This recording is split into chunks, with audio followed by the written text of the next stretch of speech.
ইরানের মুখোমুখি অবস্থান এখন বৈধ এবং আইনসম্মত বলে দাবি করেছে তারা। এছাড়াও ইরানের সংবাদ মাধ্যমগুলো বলছে ইসরায়েলে আঘাত হানতে সক্ষম এমন 9 ধরনের ক্ষেপণাস্ত্র মজুদ আছে ইরানের।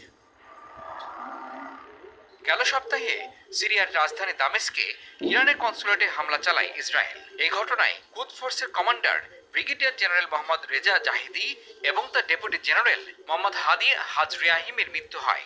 এছাড়া আইআরজিসির আরেক কর্মকর্তা ব্রিগেডিয়ার জেনারেল হোসেন আমির আল্লাহ সহ অন্তত 7 জন নিহতের ঘটনাও ঘটে।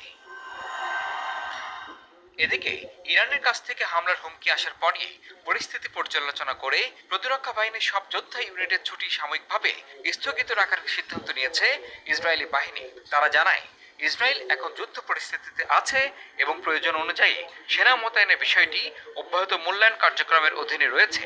এছাড়া সম্ভাব্য হামলার আশঙ্কায় নিজেদের আকাশ প্রতিরক্ষা